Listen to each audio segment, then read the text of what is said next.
Bueno, muy buenas tardes a todos y bienvenidos a este nuevo webinar del Grupo Aire Limpio, en este caso de una de nuestras empresas, Ambisalud. Yo soy Álvaro Trigo, responsable de marketing, y hoy tenemos un webinar que es, voy a poner la presentación, es del Plan Sostenible del Agua. ¿Vale? Este webinar va a estar presentado por Paulino Pastor, director general de Ambisalud, y Rocío Granados, que es la responsable del Departamento de Agua y Prevención de Legionela de Ambisalud.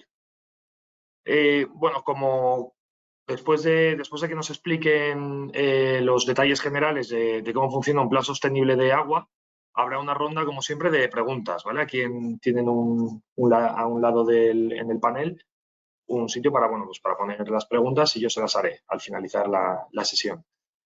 Y bueno, como siempre también, a lo largo del día de mañana les haremos llegar el vídeo de este webinar por si lo quieren volver a ver o quieren volver a repasar algún detalle. Lo mismo que si viéndolo o se les ocurre alguna pregunta mañana o los días posteriores, nos las pueden hacer. Así que, bueno, sin más dilación, doy paso Paulino, ¿vale? Y Rocío, para que presentéis. Vale. A ver, ahora sí.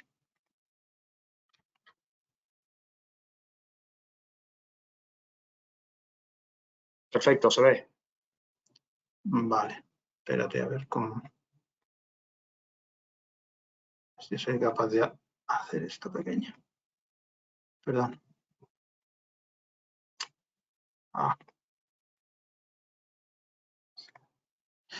Bien. Vale.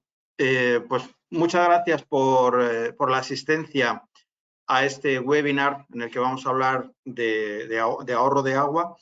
Yo voy a hacer una breve introducción un poco sobre el contexto en el que nos movemos y un poco por dar o por justificar la importancia del ahorro de agua, no solo a día de hoy, sino también un poco de cara a la situación que nos viene en las próximas décadas.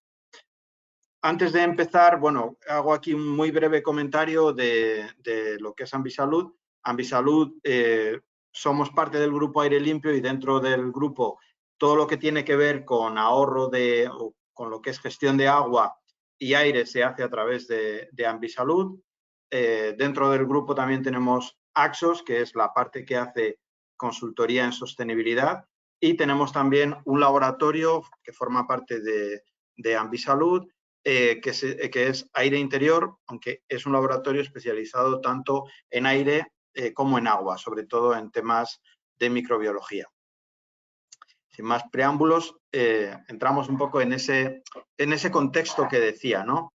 Y es un contexto que tiene que ver con la situación a la que nos enfrentamos de cambio climático, que yo creo que a día de hoy pues ya todos somos muy conscientes de cómo está cambiando el entorno, cómo cada vez estamos en un entorno más caluroso.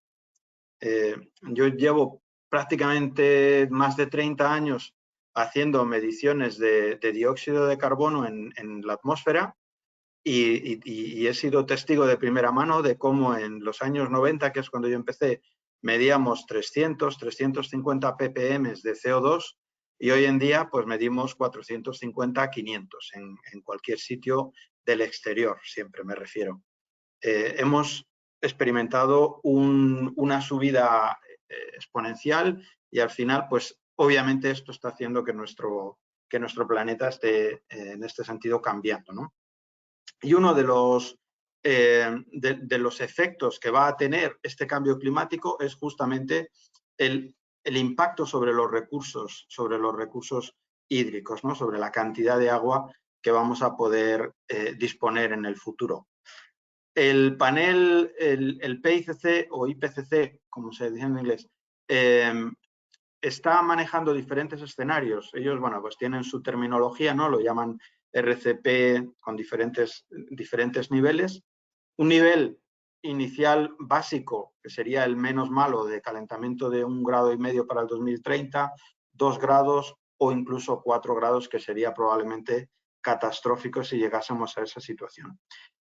Pero lo que es cierto que independientemente del nivel al que lleguemos, sea 1,5, o sean 3 o sean 4, lo que sí está muy claro por todas las simulaciones y todos los estudios que se están realizando es que vamos a experimentar una disminución de la cantidad de agua que vamos a recibir, de la cantidad de precipitaciones, aproximadamente entre un 14 y un 30% en función de los grados que realmente al final lleguen a aumentar, llegue a aumentar la atmósfera. Esto tiene más implicaciones, no es solamente que no tengamos lluvia, sino que con el calor vamos a tener menos acumulaciones de nieve, va a nevar menos, que es un reservorio de agua importantísimo que tenemos a día de hoy en la naturaleza. Esto va a disminuir también.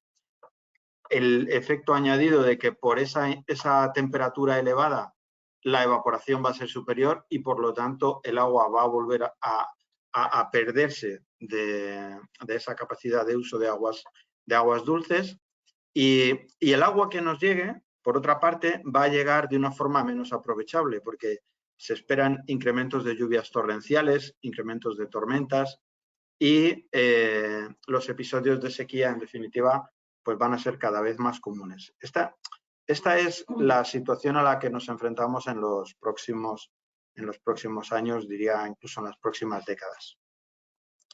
Hay un gráfico muy interesante, que muestro aquí, de estrés hídrico. Esto es a muy largo plazo, ¿no? De aquí al 2050. Pero bueno, llama la atención cómo nuestro país estamos en el grupo de los países norteafricanos, India, Arabia, etcétera, ¿no? Y aquí tenemos unos riesgos de desertificación importantísimos. Pero bueno, es cierto que nuestro país tiene un riesgo extremadamente alto de sufrir estrés hídrico en las próximas décadas, ¿no? Entonces, ya no es solamente lo que va a ocurrir a nivel planetario, sino que es que en nuestra área geográfica concreta, pues vamos a tener un problema todavía más grave. Las gráficas nos muestran la tendencia también, ¿no? La evolución del agua embalsada en España, que esto no está afectado solamente por la disponibilidad, sino también por el incremento del consumo, pero bueno, que al final son dos factores que están ahí y que van a seguir creciendo, ¿eh? Pero bueno, la línea de crecimiento es obvia, ¿no? Y esto al final, aparte de que vaya a afectar a la disponibilidad, pues está claro que también va a suponer, al estar hablando de un bien cada vez más escaso, pues va a ser también un bien cada vez más costoso, ¿eh? Vamos a tener otros tipos de efectos, como puede ser también una pérdida de calidad de agua. En la medida en que disminuye la cantidad de agua, pues puede aumentar la concentración de contaminantes, metales pesados, nitratos, pesticidas, diferentes tipos de contaminantes. En las zonas cercanas a la costa, pues vamos a poder tener afectación de intrusiones de agua salada, con lo cual también los acuíferos costeros pues van a verse amenazados. El incremento de la temperatura en el agua pues va a hacer que cada vez crezcan las algas. Algunas de ellas son nocivas y también contaminan el agua disponible. Y en definitiva, un incremento en el riesgo de las posibles enfermedades que nos puede transmitir el agua, ¿no? Y como decíamos, el coste, pues lógicamente también va a ir aumentando. Estos son datos reales de importe, o sea, de gasto de agua a nivel de España. Y suben los importes y al mismo tiempo bajan las cantidades distribuidas, ¿no? O sea, que al final el precio unitario tiene una línea ascendente clarísima, ¿no? Esto va a afectar muchísimo más a todo lo que son centros de pública concurrencia, sobre todo aquellos que incluyen estancias de día completo con habitación, hoteles, hospitales, etcétera, en los que, bueno, pues la gente se ducha los consumos unitarios, los consumos por persona son elevados y al final pues esto va a tener un impacto incluso en las cuentas de las empresas, ¿no? En este sentido. Aparte de todo esto, cada vez nos vamos a enfrentar a reglamentaciones ambientales más estrictas por esta escasez, lo cual en algún momento también puede dar lugar, si no se cumplen estos requisitos reglamentarios, a algún tipo de sanción o efectos sobre la reputación, ¿no? La responsabilidad o la imagen de las empresas, ¿no? Todo esto también se puede ver afectado. Como digo, entonces, tenemos que empezar a pensar cada vez más y en un contexto en el que le estamos dando más y más importancia al concepto de ESG, de Environmental, Social and Governance, de las empresas, pues tenemos que empezar a pensar también en incluir estas métricas de consumo de agua en todos nuestros reportes ESG de cualquier tipo de empresa. Hay algunas que poco a poco van estando obligadas y otras que de forma voluntaria lo van haciendo cada vez más. Son ítems que podemos y debemos empezar a introducir en general y en concreto en el ámbito hotelero o hospitalario. El hecho de llevar a cabo una gestión eficiente del agua va a servir primero para conseguir ahorros incluso económicos, pero también puede servir para mejorar la imagen de las empresas, de los hoteles en este caso, de los hospitales, de cara a terceros, ¿no? Y esto, en este sentido, es interesante o sería muy útil el disponer de algún tipo de imagen. Aquí ponemos unos ejemplos de imágenes que estamos desarrollando de programas, H2 Hotel, H2 Hospital, que pueden ser utilizados para comunicar y que al final con una buena imagen, con un buen icono, las cosas siempre tienen un impacto comunicativo más potente, ¿no? Y es verdad que a veces el apoyar las iniciativas con un plan de visibilidad ayuda a que lleguen los mensajes de una forma mucho más potente, ¿no? Entonces, bueno, son propuestas que ponemos encima de la mesa y que pueden ser muy interesantes para esa mayor sensibilización, ya no solo de, por ejemplo, en un hotel de los clientes, sino también de los trabajadores. El trabajador tiene también que engancharse y que sensibilizarse en el ahorro del agua y al final esto se puede potenciar con un buen método de comunicación impactante. Hay muchas medidas que se pueden adoptar. Rocío luego nos comentará algún ejemplo también y un poco por dónde pueden ir las líneas de trabajo. Podemos trabajar en uno de los primeros aspectos que siempre se habla cuando hablamos de ahorro energético o de o de medir la calidad del aire, en fin. Uno de los primeros aspectos es conocer lo que se consume, ¿no?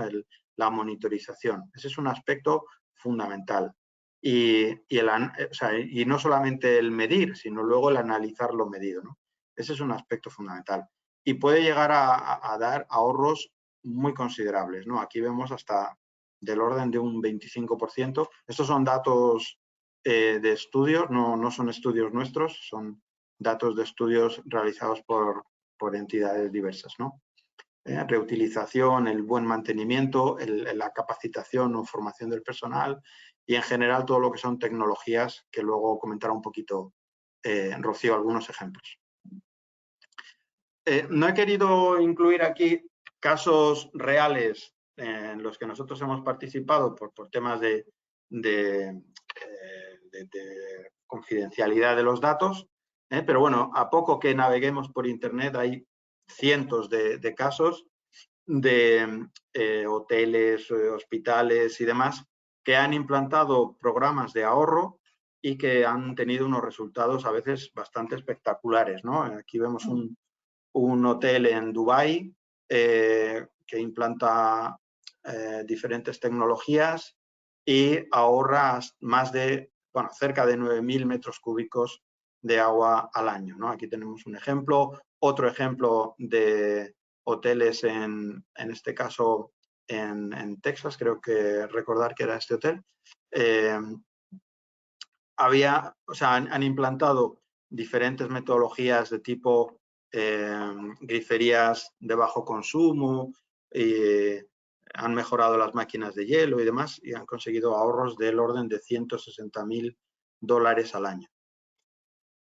Un sistema de salud igual, con sistemas de bajo caudal, urinarios secos, bueno, pues consiguen ahorros de $257.000 al año. Es un complejo muy grande, como ves aquí, y lógicamente pues las medidas son más impactantes porque parten de unos consumos muy elevados, ¿no? Solamente un par de ejemplos. Cedo la palabra a mi compañera Rocío, que hablará un poco de cómo nosotros abordamos o cómo contemplamos la elaboración de estas auditorías de consumo de agua. ¿Qué tal? Buenas tardes a todos. Bueno, yo me meto de lleno en la operativa de una auditoría para el diseño de un PGSA, un Plan de Gestión Sostenible del Agua. Como sabéis, el Ayuntamiento de Madrid hay una ordenanza municipal en la que obliga a los grandes consumidores, que son aquellos que tienen un consumo superior a 10.000 metros cúbicos al año, deben desarrollar un PGSA, un Plan de Gestión Sostenible de Agua, a 4 años. O sea, un plan a 4 años con revisiones cada 2 años, donde se analizarán los usos del agua, se estudiarán los parámetros de funcionamiento y hay que hacer una propuesta de acciones de ahorro. Dentro de la auditoría de consumo de agua establecemos una serie de etapas y empezamos por un estudio y una evaluación de las instalaciones, luego hacemos un análisis de consumos, un estudio de estrategias de ahorro, desarrollo del plan de mejora y establecemos unas conclusiones finales. Ahora vamos a desarrollarlas por partes.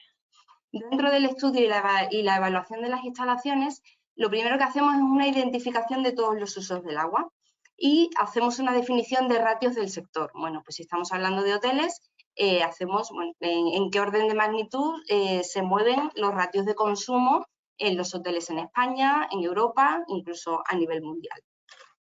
Luego tratamos también un análisis de la calidad del agua y su definición para cada uso. Es importante muchas veces la calidad del agua en cada uso, porque una buena calidad de agua puede suponer un ahorro de agua. Por ejemplo, un ejemplo muy claro es una torre de refrigeración.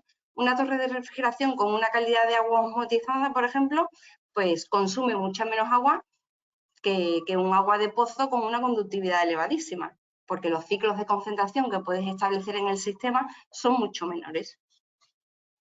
Luego tendríamos también una evaluación del estado de conservación y mantenimiento de las instalaciones. Esto es fundamental. Si las instalaciones no están mantenidas, pues lógicamente vamos a tener pérdidas y aumentos de consumo innecesarios por falta de mantenimiento. Finalmente, se hace también una evaluación de los equipos que consumen agua. Por ejemplo, si estamos estudiando, pues imaginaros, puede ser un hotel o un hospital o incluso un centro comercial, donde en el área de restauración podemos tener trenes de lavado. Pues lógicamente estudiamos la tecnología y la eficiencia de esos trenes de lavado. Conocemos que cuanto más antiguo sea este tipo de equipos, pues menos tecnología tienen y la eficiencia en el consumo es mucho menor.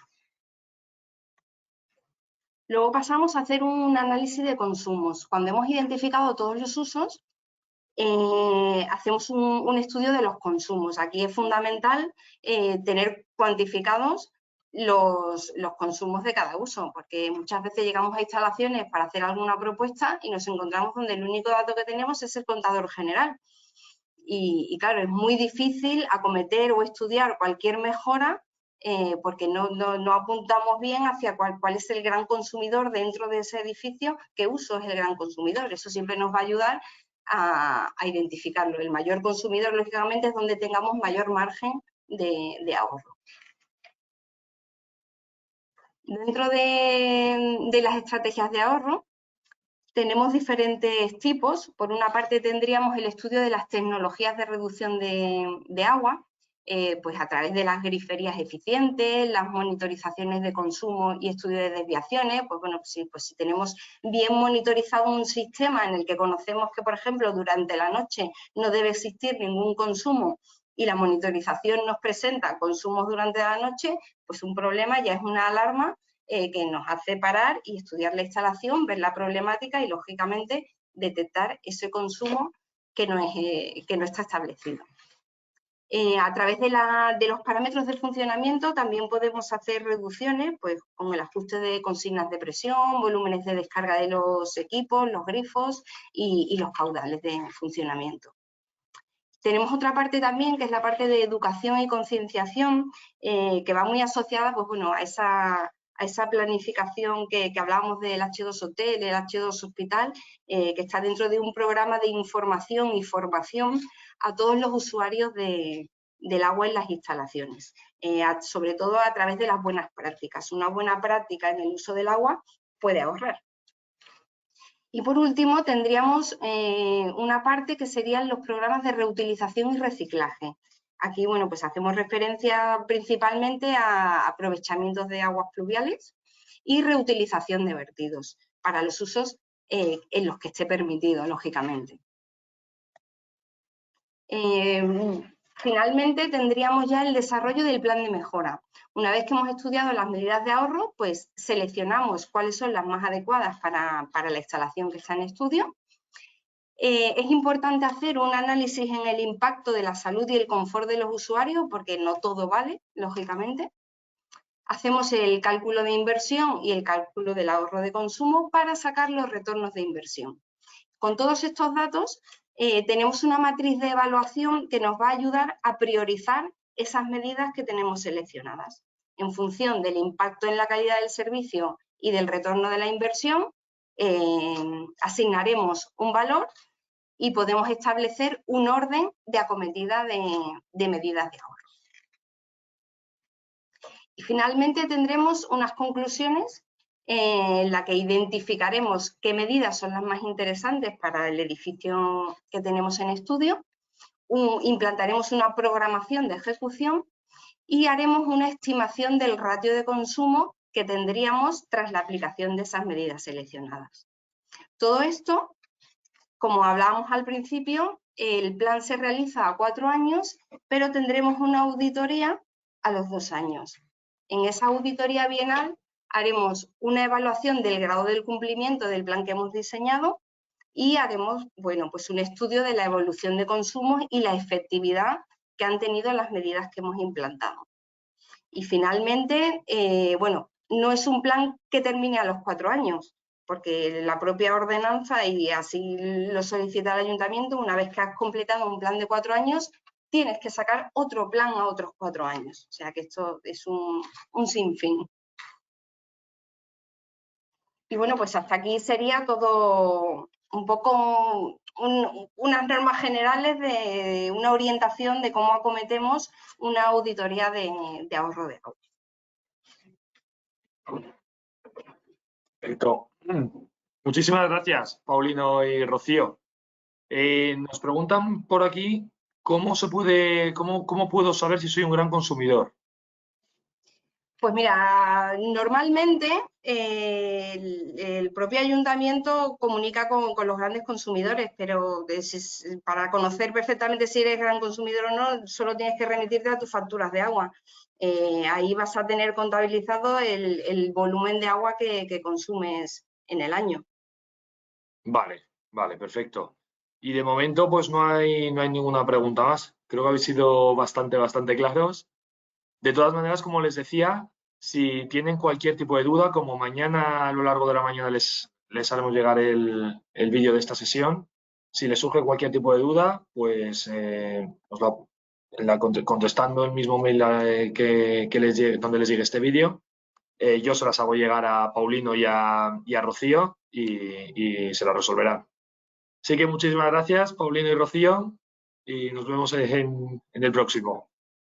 Muy bien, gracias. Hasta luego. Adiós. Muchas gracias.